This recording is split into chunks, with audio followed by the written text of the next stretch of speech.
It's time for Talkin Tauntauns, your Star Wars source at AIPTcomics.com. Hello and welcome back to another episode of Talkin Tauntauns. I am Jim Lahane, and with me from her European vacation is Nicole Herview. Hello, bonjour, ça va? What? How are you? Oh, okay. Mucho gusto. Yeah, that's fine too. Yeah, I've been doing my Duolingo. That's my Spanish.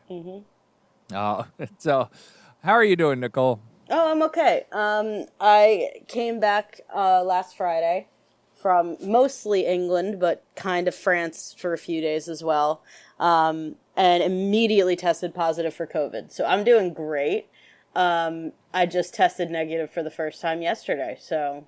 Oh, congratulations. Thank you so much. I feel great to be on the other side of this. Yeah, I was joking with someone that I avoided this so carefully for 2.5 years. And then you went to Europe. Then I left the country, and all my coworkers are like, sorry for giving you English COVID. And I'm like, you know what? Fine. But was it worth it? Yeah, actually. It really was. I was very lucky. It was a mild case. It was more annoying than anything, which is something that I've been very, very grateful for. So it was what it was. It's fine. It was definitely worth it. It was a fantastic trip. Disneyland Paris is dope. And I wanted to ask you about that, because that's someplace, like, I've never been to France, so obviously never been to Disneyland so Paris. Cool. But very, very nice. Phantom Manor exceeded expectations, which is their Haunted Mansion, but different. Unbelievable. Their Pirates of the Caribbean is so much better than the Disney World Pirates of the Caribbean. I could vomit. It's incredible. And Hyperspace Mountain is freaking dope. It is so fun and so cool. That's what I got to go on it for the first time, the only time, for the Star Wars weekends. I think or not Star Wars weekends, the celebration event that they had, and it's a lot of fun. It's really cool. I'm not a big roller coaster person just because my motion sickness, but like I can do one or two generally without a problem. It's when I start doing more than that I have issues, and it's so much fun. It's I assume they're similar in the Disneyland. They're similar. The tracks are very different. So that's all of the Space Mountain tracks around the world are different. And the ride vehicles are slightly different depending on where you are. Like in Disney World, it's like single file. And in Disneyland, both Paris and California, it's 2x2, I believe. Okay. So like even like things like that are different. But this has this incredible, because the original Space Mountain over there is like a Jules Verne type, like really cool looking, like look it up if you've never seen it before. Yeah, that's what I remember dope. seeing something like their whole Tomorrowland is more of a steampunk, kind of like not the original Disney interpretation of Tomorrowland, like what would tomorrow be, whereas we are what his tomorrow is. Right. So like they kind of tried to do a more fantasy thing since it's it's impossible. Actually it's called Discoveryland. It's not called Tomorrowland, which I think is really cool. But yeah, it's got a launch, like a rocket on the side of the building that's like your launch, and you could like watch because it's like partly outside, you can like watch the ride vehicle take off, and that's when you jump to hyperspace, and it was freaking incredible. It was so cool. So it sounds like, since we're keeping it Disney, the Incredicoaster has one of those like maglev kind of the magnetic launch vehicles, so you're kind of propelling the vehicle forward. It sounds similar to that. It was dope. Whatever they're doing technologically it was really, really cool. I loved it. It was the only Star Wars thing I got to do. Yes, because I didn't do Star Tours because I was like not throwing up today. So yeah, didn't do Star Tours, but did Hyperspace twice, which was really, really fun. Knocked me on my butt the second time. I'm not going to lie to you. It rattles your bones, man. It's not for the faint of heart at all, but really, really cool. And then there was a little bit of Star Wars in the fireworks show, and that made me cry. So that was cool. But yeah, it was a really good time. We spent 2 full days there, and then like the arrival day and the day we left, we also like went into the park. It was exhausting. I would go back at the drop of a hat because it was so much more affordable than Disney World. It's disgusting. It's probably about the same amount of money to go to Disneyland Paris and stay on property for a week as it is to like, with the flight and everything, to go to Disney World. You probably break an even. To fly to France. Like, it is probably the same amount because I split my room. There was 3 adults in the room, and it was one of the like mid-level, like pretty nice rooms. And we were there 4-day park hopper, and it was like $500 a person. Less. I'm rounding up. It was awesome.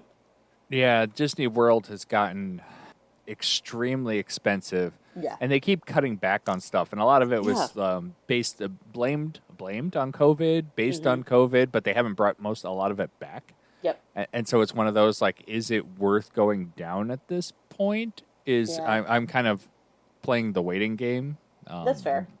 It's to see. I'm like, I liked the dining plan. The dining plan's still not back. It's supposed to be back, but I don't know when. It's supposed to come back, though. That was, like, officially announced that it is on its way back. They just don't know when. Yeah, and, like, the character experiences. Like, my daughter, I know she's getting older, but she still loves the, like, meet and greets of the characters. And so do I. If you don't have a lot of that, like, I love character dining. I absolutely love it. And so it's, like, things like that I don't want to go if a lot of that stuff's there, like stuff I'm used to. Yeah, I think a lot of character dining is back. I've seen a lot, but also a lot is not back. Right, correct. They're like phasing it in. But yeah, I mean, I think Chapek just said that costs are going to go up again soon. Yeah, he's not my favorite. He's not my favorite either. And he got reelected for another 3 years, so... Ridiculous, but whatever. I'm not in charge of Disney, I guess. But, yeah, I'm going in November for my 30th birthday with my mom. And it's about the same length of stay. I think it's 1 extra day that we're going to be there. Okay. And I think just the tickets alone cost as much as the hotel and my ticket did. It's one of those, like, if you don't think about the money... You're going to have a lot of fun. Oh, yeah. And I will. You just need to not think about the money. I need to not think about it. Yeah. If you don't need to eat for a month, you should be okay. Yeah, it should be all right. We've been paying for it we saved up. I mean, it's fine. It'll be okay. But we're going to the Christmas party, and I am so freaking excited about that. Because I'm watching is footage of the Halloween party and, like, shaking my fist, like, damn it. We did the Christmas in Disneyland a few years ago. My daughter just had surgery, and so it was one of those, like, in Utah, you can just, like, drop of a hat go because the flight's not terribly far. It's not really expensive from Utah to Disneyland. It's like $70 round trip. Oh, yes, please. Or it was at the time. I don't know what it is now. And so it was one of those, like, let's go to Disneyland. We stayed off property because Disneyland, it's all off property. Like, if you're staying on property, you're doing something wrong because their hotels are really expensive. And only of the 3 hotels, we stayed at Paradise Pier once. And Paradise Pier is literally the worst hotel on Disney property ever. Oh, gosh. Great. It was a hotel that Disney bought and then kind of upgraded. Oh, no. But they're apparently redoing that whole hotel now. But yeah, it's but they're so expensive, those 3 hotels. But the rest of the hotels on Disneyland are right outside. They're within walking distance, so I highly recommend anybody to stay off site there. That's what I've heard as well. Like, there's really also just not... I mean, you could say this for Disney World as well. There's not a lot of perks. They keep cutting back those, too. Yeah. In Disneyland Paris, we did get an hour earlier in the morning instead of the half hour that Disney World is doing right now. Yeah. And that was very helpful. I was able to go to Avengers Campus and, like, not wait for hours for anything. Like, we waited maybe half an hour for the Spider-Man ride, and then 5 minutes for the roller coaster that kind of sucks. And then that was about it. So that's Avengers Campus. Like, that's pretty much it. It was cool, though. The paying for parking gets me. I hate when people charge for parking. And Disney now has done away with their free transportation, and they charge you for parking. And it's like, they're like, so we're not going to get you here, and we're going to charge you while you're here. It's like, really? Yeah. There's a couple of buses that can get you from the airport to the hotels. They're just a little bit of money. I think they're like $15 a person. That's what I've seen, that because it's taken a little while for the bus service to kind of catch up to the fact that Disney doesn't have their own bus service anymore. And now there's a couple of services I see that don't actually charge too much, unlike Disneyland, where coming from LAX, you're lucky if you spend something under $50. Yeah, that makes sense. But yeah, it's Sunshine Flyers is the one that looks like a train for some reason. That's the one that I think started recently. Yeah, yes. And then Mears, which ran Magical Express anyway. It's the exact same thing. They just stripped the Disney from it. Fine. Fine. And now charge you money. Yeah, exactly. Which, whatever. My friends are going in a month or two, so they're like testing it out before me and my mom figure out whether we're just going to Uber or not. We'll figure it out. I don't think I ever said this. When I did the celebration, I went out to LAX. And keep in mind, I don't travel much, especially since the pandemic. I probably have traveled a lot less. And typically, like, I'll go to geology conferences, and I'll figure out my own way. I never rent a car. I usually do the public transport, the trains and stuff. But I didn't want to wait that long because I was hoping maybe I can get into Disneyland, even though they didn't have any tickets. So I wanted to get down there. And I was walking over from LAX. They have a rideshare area, which is not near the terminal. It was like a 15, 20-minute walk from the terminal. I remember, Yeah, so you're walking. I'm walking over there. I get there and I see this line of taxis, and I see the Uber. And the Uber is like, you gotta order your Uber and then wait for pickup. And it said probably like 10, 15 minutes. But I had the line of taxis, and I'm like, taxi can't be that much more than an Uber. I have no idea. $150 later, I learned my lesson. Uber was quoting me at 50. And then I get the taxi, I get out. It's like, I think 160 with Jesus tip. Murphy. Oh my God. I guess they had to like jack up their prices in order to make up for the fact that no one is freaking using taxis anymore. Yeah, it was ridiculous. Like, I did not think it would be that bad. I thought comparable. Like, you're literally in competition with the taxis. Why are you overcharging this much? Yeah, it's kind of bananas. Yeah, I haven't taken a taxi outside of New York in a very long time. And even in New York, I've mostly just taken Ubers and stuff. Like, I think I took one taxi. I was with my family, so of course my dad was like, let's take a taxi. And I was like, this is stupid, but okay. Good luck with that. Yeah, I have no idea how much it costs, but it's been ages since I've taken a taxi. It's just like, you can't track a taxi. You know what I mean? Like, at least with like Uber and Lyft, you can see where you're going and see what the route is and kind of, you know, as a woman who's often traveling by herself, I like that. You know? I like other people knowing or the ability to know where you are, too. Exactly. It's very helpful. Yeah. I took so many Ubers in London. It was ridiculous. Like, a ridiculous amount of Ubers. But, yeah, it wasn't so bad. All right. You ready to talk some Star Wars? I guess so. Yeah, sure. Your tauntaun will freeze before you reach the first marker. Then I'll see you in hell. Hello, what have we here? There is one piece of news that came out recently, and that is apparently Rogue One is getting back into theaters. I don't know. Have you seen that movie? I think maybe once. So it is getting an IMAX re-release with, quote, an exclusive look at the new Disney Plus Star Wars series, Andor. Love it. It's 1 day only, according to this article that I have. It says starting August 26th, 1 day comeback.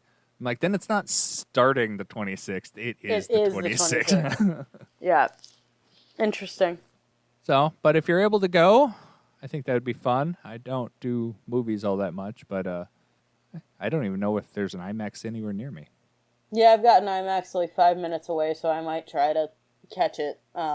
You live near people, though. I don't live near anybody. I do live near people. Yeah, I might give it a shot. Yeah, my AMC has an IMAX theater and a Dolby theater, which is always lovely.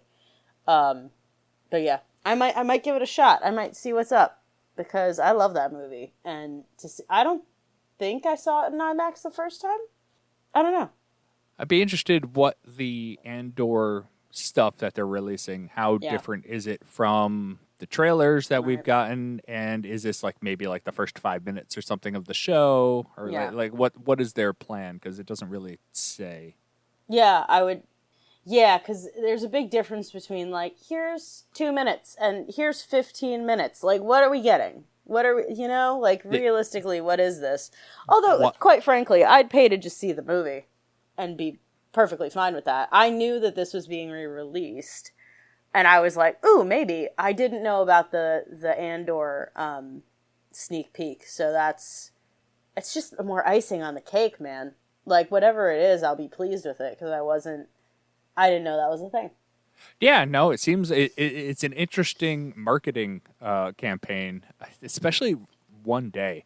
I could see like maybe a month leaving it out, but 1 day it's interesting. I don't know what It's hype.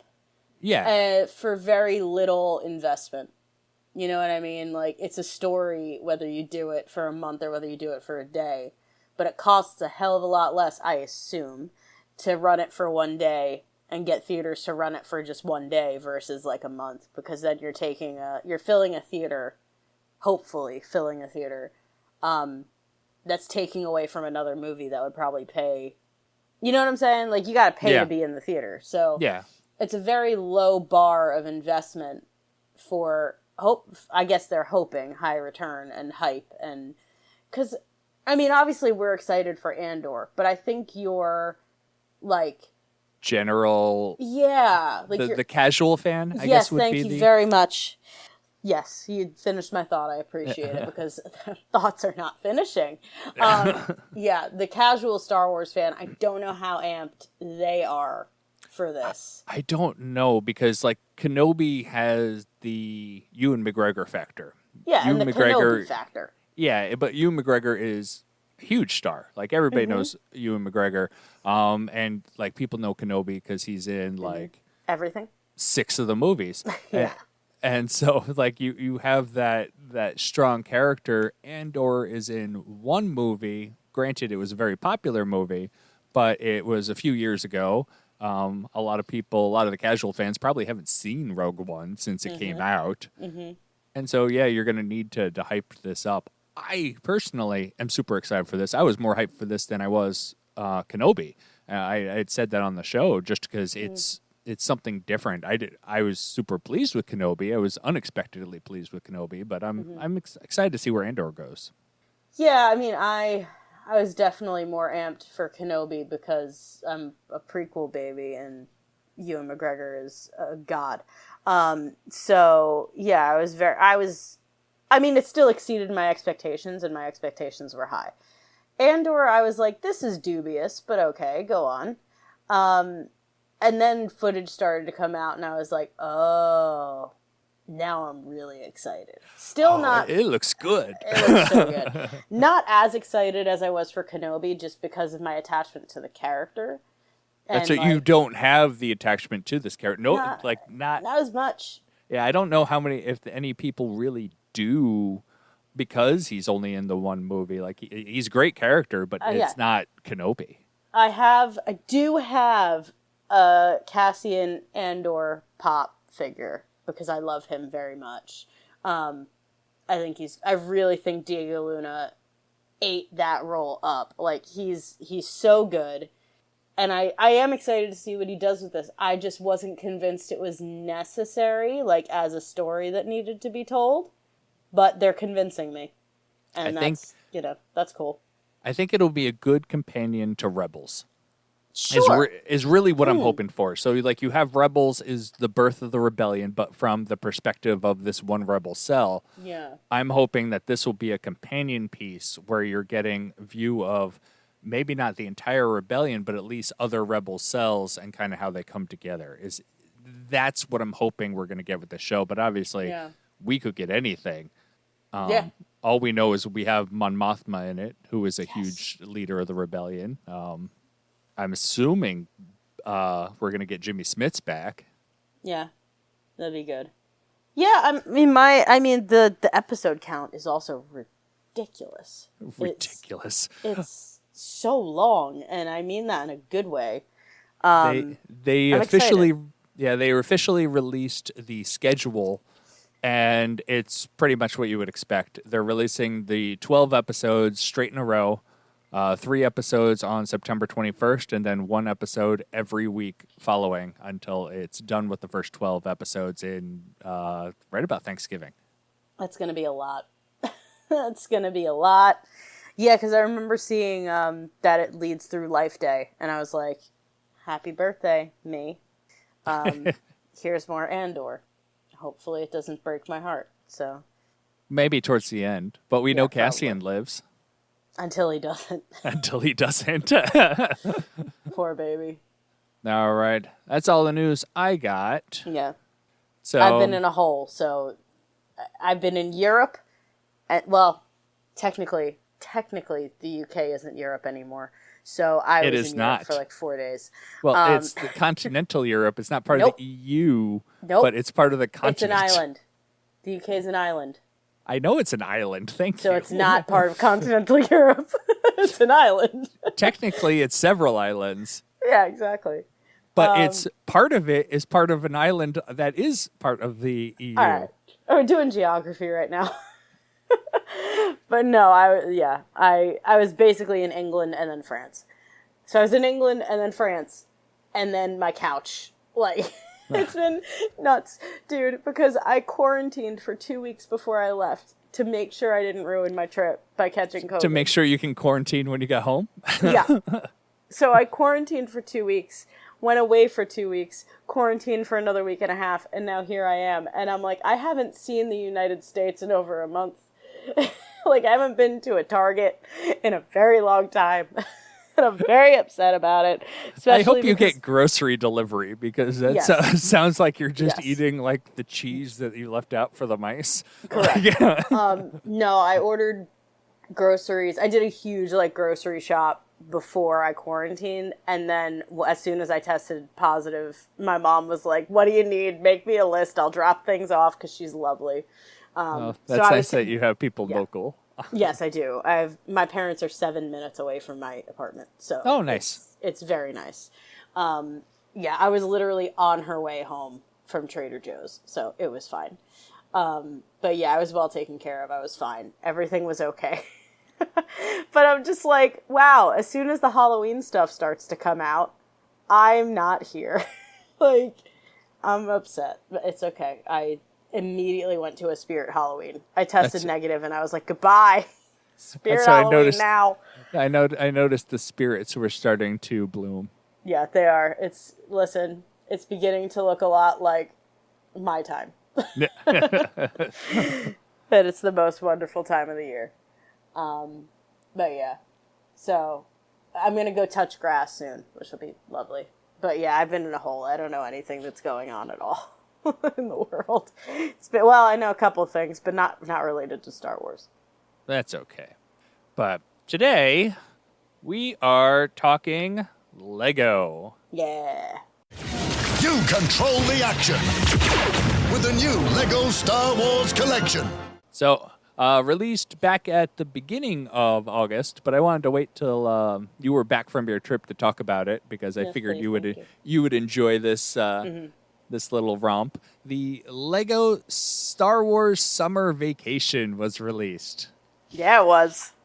Which was the third Lego Star Wars special that follows the Rise of Skywalker. I can't even remember the movie name. The last one? Yeah, the last one. Yeah, there you go. And so it's the third one, and they seem very intent on keeping the continuity of these Lego shows, even though we have almost no actual canon stories that take place after The Rise of Skywalker. I believe there is one short story somewhere that I recall that took place after, but other than that, all the Lego specials are what's called canon adjacent, meaning that they won't break canon, like bringing characters in that don't make sense. Like, obviously, in this we had Ben Kenobi, but he was Force Ghost Ben Kenobi. We had Leia, and she was Force Ghost Leia. And then, they do their little story setup and kind of like, we're going to do story time now. And so that's how you can get stories from outside of that timeline. But other than that, we do have like a canon-ish story. Kinda. But they're fun. So, but this story takes place on the what are we gonna with the giant advertisement, the 48-minute advertisement for the Galactic Star Cruiser. Yeah, it takes place on the Halcyon, which is like, okay, go on then, I guess. That's fine. Just a giant Galactic Star Cruiser ad. But to be fair, 90% of the story does not take place on the Halcyon. It takes place like in flashbacks and stuff. So it is what it is. But the whole thing is like contingent on the fact that like, quote unquote, like our heroes are on the Halcyon. You know, like there's so much to do on the Halcyon. They can do all these different activities, which are literally the activities that you can do if you go to the Halcyon. So it definitely felt like, look at all you can do while you're here. It's that, and then I think it's also definitely playing to the people who have been there and being like, wow, it's so cool, like, I did that, and now they're talking about, like, it's definitely, like, it serves both purposes. Like, it feeds that, like, oh, that's so cool, I got to do that, maybe I should do it again. Like, it's definitely feeding into that, as well as, like, that sounds fun, I should do, like, you're literally playing both sides of the audience, you know what I mean? Like, people who have gone and those who haven't. It's kind of very smart, like, really intelligent, and it's, I'm mad. I'm mad that it works. It was actually a lot of fun. It kind of got a little annoying towards the end. Yeah. Because you're like, by the end, you're like, okay, we get it. Tone it down just a few notches. Yeah. But apparently the creators have never been on the Halcyon. Disney wasn't like, here you go, enjoy, here's your field research. No? Okay, cool. I think they obviously these take a long time to do because animation is not quick, and it was all during COVID, and so they were given like the plans of what the Star Cruiser layout was, and as the what's it called? The environmental simulator was completely different because the environmental simulator in real life is basically a box-shaped space without a roof. Yes. Where here, Ray is at the beach. Which I'd like a pool. Yeah, that'd be cool. Apparently, a lot of people are upset that the Halcyon doesn't have a pool. I don't give a crap about a pool. I'm in space. Shh. I don't know. I'm just saying what people are upset. People go to Disney, they apparently want a pool. Let them be upset. Go on. But the show takes place on the Halcyon, and it's Finn's story. Finn organized the trip on the Halcyon. Everybody of the Resistance that's not dead decides to come along, and they get all separated. They're doing their own thing, and Finn is upset that he gets left alone when he organized this trip. And so he meets some Force ghosts on his travels. Yeah. And so we basically have our setup similar to the Terrifying Tales, where we have 3 stories that are, I think, less. With Terrifying Tales, they did a very good job of splitting them up between prequel OT and sequel trilogy. Mm-hmm. This one I feel is less split up. It's kind of like you're like, okay, I can see where this might be the prequel one, but I'm not entirely sure. It seems like it's more like they're all focused around the OT, and then like the last one is kind of the sequel trilogy. Yeah, it's like pre-sequels. Pre-sequel, yes. Yeah, they all occur after the prequels and before the sequels. All of them. Yes, exactly. So, okay. Yeah. And so the first one, we have Ghost Ben Kenobi showing up and talking to Finn and telling him about a vacation, quote, vacation that he had, basically helping the rebellion to get some coaxium back from Jabba the Hutt. Mm-hmm.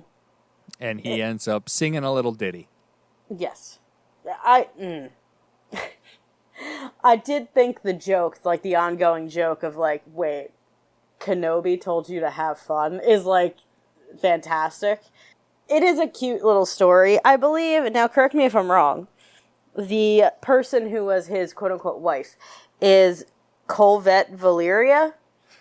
Yes. So she is, I want to get her name right. She's from Community. The Yvette actress. Nicole Brown. I'm looking at the I think this cast is fantastic, so that's what I want to talk about. Okay, but yes. I find it really funny that they named her Colvette when her name is Yvette Nicole.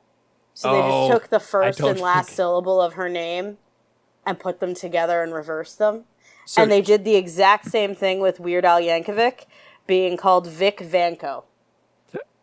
I like Weird Al, but Yvette's character is actually a reoccurring character.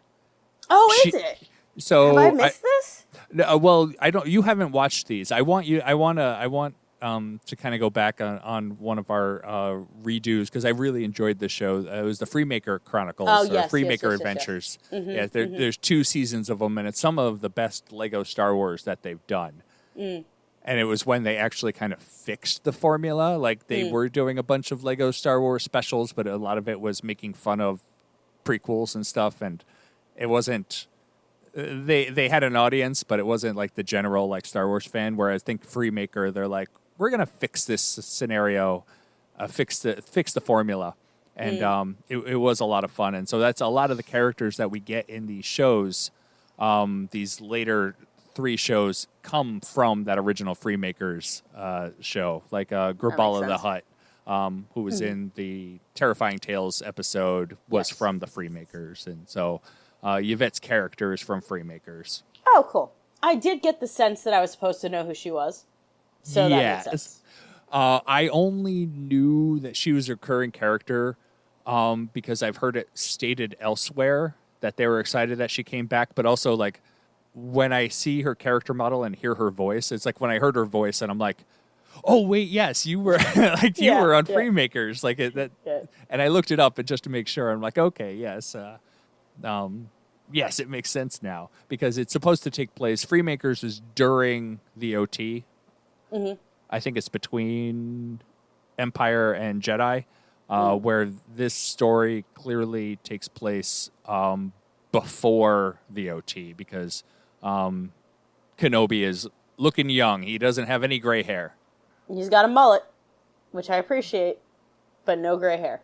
No gray hair. He looks like he's fresh on the Dune Sea. Yeah, he is.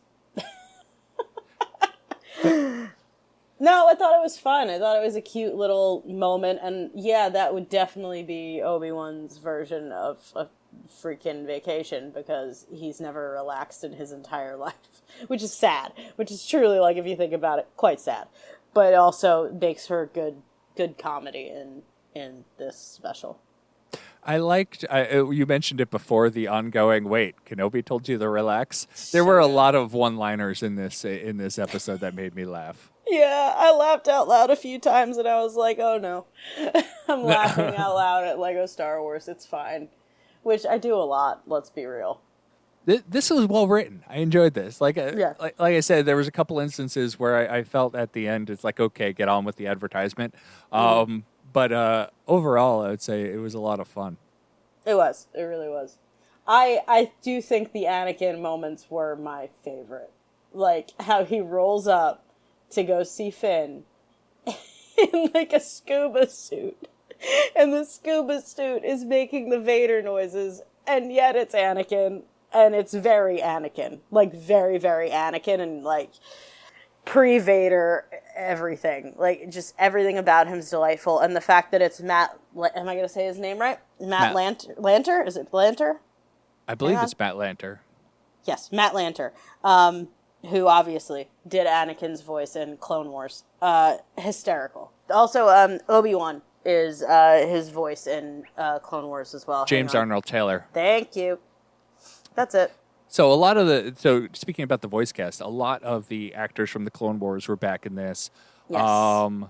We did have a couple of movie people come in. I Kelly know Marie Tran. Kelly Marie Tran is the most notable that she came in. Billy D. Williams, I think, is the most notable. Well, okay, yes. Billy D. Williams is the most notable because he was the most standout of the movie characters. But Kelly Marie Tran, I feel, is the only sequel trilogy actress or actor that could come back, and I feel like her role, if she's willing to come back for this, you need to give her a bigger role. I agree. I completely agree with you. I think she's fantastic. I'm happy that she was willing, like you're saying, willing to do this, considering her history with the franchise and what they have done to her.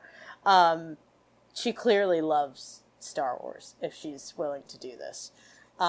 Especially since she's the only one of the sequel trilogy actors to come back. And so give her a special. Give her a Lego Star Wars special of her own. Because I feel like with the Christmas one, like the holiday one was Poe. That was like Poe's one. Because he was like all about Life Day and whatever, right? Is my memory serving me? This was I feel like that was also Rey. Yeah. Rey did one of... Rey did... I think it was the Christmas one. Rey was a big one into that one too. I feel like she needs her own something. She needs something of her own, and she deserves it for the love of God. She's a Star Wars treasure. She really is. But the second animation is, I love that Finn gets sent down to Scarif. Yes. And Scarif is, I believe we've made this joke on the show where the Emperor used Scarif as his private beach resort. We did make that joke. Oh no. On a Rogue One review. Was that? I thought it was while we were doing Rebels. No, I'm pretty sure that because there was the beach in Rogue One, we were like, that's his personal, that's his vacation home. We made that joke about Rogue One, I believe. I know we made that joke. I don't remember when we made it, but we were making that it was the Emperor's personal beach resort, and I'm watching the episode going, oh no. Did they listen to that episode? That's funny. Because we have, like I said, Finn going down to Scarif. He meets, as you said, Scuba Anakin. I didn't catch that it was the Vader. He was making the Vader noises, but it makes sense because the scuba gear. So funny. He had the flippers, which got me because even when they got all together as all the Force Ghosts at the end, he was still wearing the scuba gear. Yeah. They're like, we're not changing the character model. This is what you get. Anakin's and flippers. Deal with it. And so then we're talking Vader's trying to get the Emperor to calm down. So this, I believe this is probably your OT episode, where the other one was your PT episode. Mm. And so we have the Emperor coming down onto Scarif as his beach resort, which again takes place before the OT because he's at the end of it. He's like, we need to build a base here. Yeah. To teach these people a lesson. And so it's all before the OT. But we get Weird Al Yankovic with a brand new song. And I was so disappointed because we got it felt like 30 years of Obi-Wan singing in that first section, and then Weird Al Yankovic. I'm like, oh, this is like Weird Al Yankovic, an actual singer, made an actual song for the show, and it lasts for a line and a half. Yeah, I was like, give me more of this, please. Like, this is the good stuff. What? Yeah, it's Weird Al. You hired Weird Al. Like, let's go. Whatever. So I know Weird Al is a huge Star Wars fan. Yeah. He's actually been to Celebration. He went a few celebrations ago. He did a concert for the 501st Bash, which I did not go to that one, but I know he was there and did that. And That's a lot so of people, cool. a lot of people I know got to meet him and stuff. And he's huge Star Wars. He has 2 of his songs are about Star Wars. The Saga Begins and Yoda. Yes, which is American Pie and Lola, and now I can never hear them ever. Like, if I hear American Pie, I'm singing The Saga Begins. Like, I'm not singing American Pie.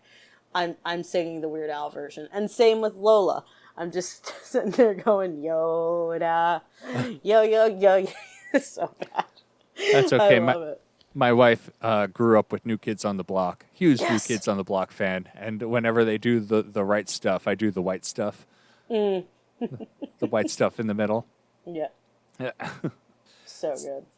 So the Emperor, they're going to leave the beach resort until they come up with a bunch of competitions for the ruler of the beach.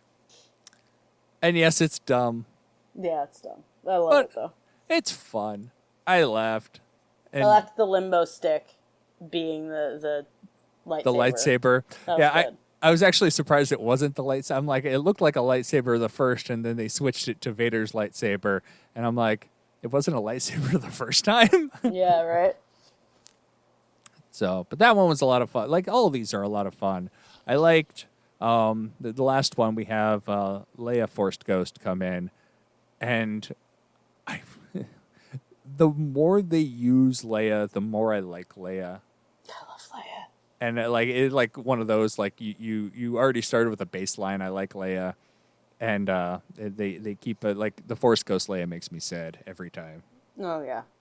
But we get Baby Ben with his little legs, his very short little legs. Baby Ben on Endor, where apparently, according to canon, he was conceived on Endor. In case you were wondering, I don't know where I heard this, but I know it was like in canon fact that's where it happened. Great. Then now you can't get that fact out of your head. Thank you so much for that. But we get Ewoks. I'll tell you what, though, a freaking Ewoks movie ruined Endor for me. Absolutely ruined it, because all I could think of was it was bad. Go on. Yes, I immediately thought of the Ewoks movie when we get the Ewoks down there. It's Wicket. You're back. Yeah, son of a gun, you little. Oh my lord. And it's upsetting because obviously the Ewoks are not the problem with the Ewok movie. It's all the people. I don't know the fact that their faces didn't move. Well, yes, but that's not their fault.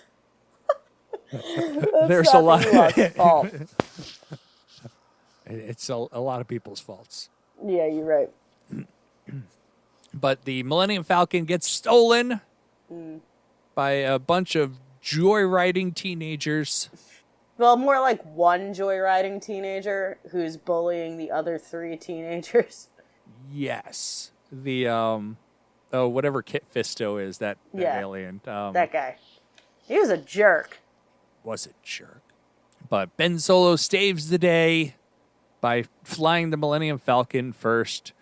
And then, my God, they drop him off at like Luke's Jedi Academy. They're like, we're on our way to Luke's Jedi Academy, and you forget about it during the episode. Mm-hmm. And then they get the end, like, be good, listen to Uncle Luke. And you're just like, wow, this turned dark real quick. Yeah, it definitely got upsetting very quick. I think, like, if you're a small child watching this, you wouldn't put 2 and 2 together. But as an adult with, like, reasoning skills and, like, you're like, oh, oh no, like this is because they don't outright say it, like, oh, that's the last time I saw Ben. Which it may not be, but it also may be. But it is. And it's just like, but you kind of put those things together and you're like, woof. Just woof. That's all I can say about it. It was great. It kind of like ended on kind of a downer note, you know? Yeah, that's exactly what I'm like, they did what now? Mm-hmm. Yeah, it was interesting. An interesting choice. But I think once those stories wrapped up, we jump back to the Halcyon. And I think one of the most interesting parts of this special is what Finn is saying at the end, where this is their last time together, but everyone's going off to do their own thing. Mm-hmm. And what he was saying is like Rey's going off to look for Jedi temples in the unknown regions. Mm-hmm. And Poe's, I think, putting together the the starfighter stuff, and I don't remember what else he was saying, but I think that's interesting. Is like, if this is canon adjacent and that is where they're going, like, is this kind of seeding new stories in canon? Could be. It definitely gives you an idea of like, okay, this is where these people are going to be, so we could easily run into them in these places in different stories later on, you know? Like, because I don't think future movies or books or whatever are going to focus on these people. I think this is kind of like, we're done with them as like the centerpiece. And if they were to introduce new stories, this is where they could intersect, you know? Similarly with how they used characters from the original trilogy and the sequel trilogy. I agree. It makes me sad that they would do that too, but I think a lot of the actors are done. Oh yeah.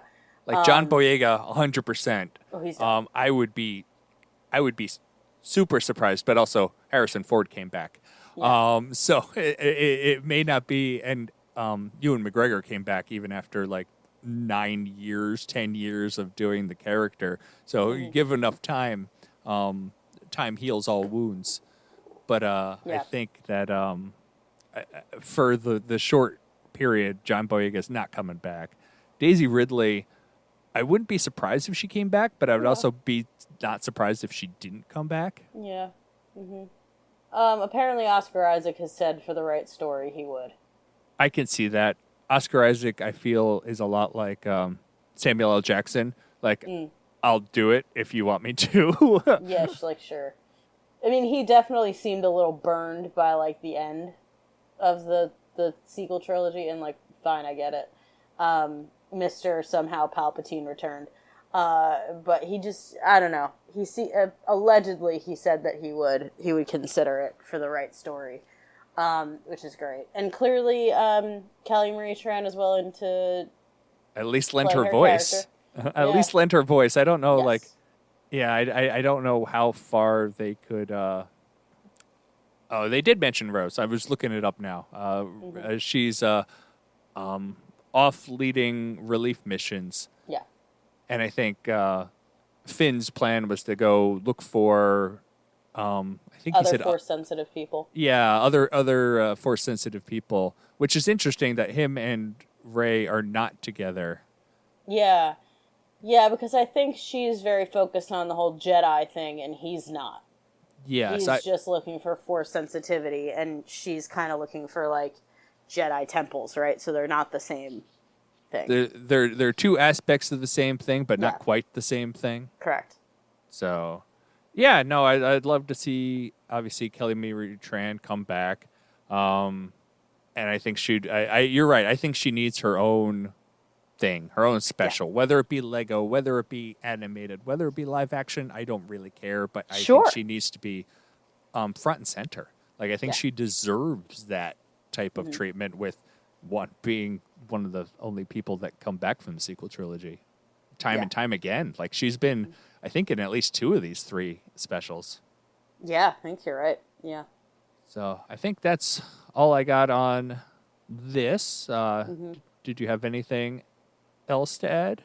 No, I mean, it was an enjoyable little 48-minute romp and advertisement for the Halcyon. It was cool. Yeah, I enjoyed it. I had a fun time with it. I mean, considering that some of the last few things I've watched for Star Wars stuff was a nightmare, this was a nice change of pace. I was actually surprised by how quickly it went by. Yeah, like 48 minutes is a long Lego special, but it was quick. It was good. I enjoyed it. No, it definitely didn't drag at any point. So, yeah, very enjoyable. All of these last three, I would highly recommend. They've all been enjoyable. They may not be everyone's cup of tea, but if you kind of are ready for something loosely tied to canon of Star Wars, then it's a lot of fun. Yeah. So, all right. I think with that, we'll call it a show. You can reach us through email, talkintauntauns@aiptcomics.com. You can find us on Twitter @talkintauntauns. You can join our Discord or join our Patreon and talk to us on Discord through aiptcomics.com.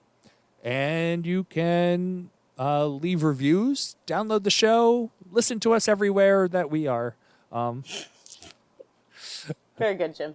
Yeah, anywhere we are, you can listen to us. I don't know where we are, but we are there. We're definitely on Spotify and iTunes. That's what I know. I know we're on iTunes or Apple Podcast, as JJ likes to correct me, but iTunes is still a thing because I have it on my computer. So you can find us there and leave a review. I love reviews, so if you do leave us a review, a good one, please. Preferably a good one. If you're listening to the show, you probably like it. If you made it this far, you really like us. Yeah. So, all right. Until then, we will see you next week where we jump into the next few episodes of the Clone Wars.